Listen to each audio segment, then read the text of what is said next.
ഇന്ന് ലോക പുസ്തക ദിനമാണ്. അപ്പൊ ലോക പുസ്തക ദിനമായിട്ട് വായന എന്ന് പറയുന്നത് എല്ലാവർക്കും സാധ്യമാകുന്ന ഒരു കാലഘട്ടത്തിലാണ് നമ്മൾ ജീവിക്കുന്നത്.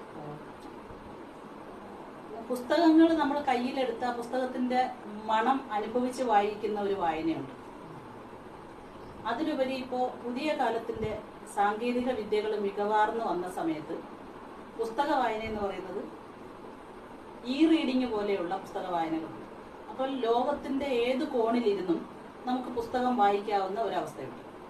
ഏത് കോണിലിരുന്ന് പുസ്തകം വായിക്കാം എന്നുള്ളത് മാത്രമല്ല, ഏതു ഭാഷയിലുള്ളതും ഭാഷ അറിയാമെങ്കിൽ വായിക്കാൻ പറ്റുന്ന, അല്ലെങ്കിൽ ആ ഭാഷയെ വിവർത്തനം ചെയ്ത പുസ്തകങ്ങൾ കിട്ടുന്ന. ഇപ്പോൾ ഒരു ഫ്രഞ്ച് നോവലാണെങ്കിൽ ആ ഫ്രഞ്ച് നോവലിനെ മലയാളത്തിൽ വിവർത്തനം ചെയ്തോ ഇംഗ്ലീഷിൽ വിവർത്തനം ചെയ്തോ നമുക്ക് വായിക്കാൻ ലഭ്യമാകാറുണ്ട്.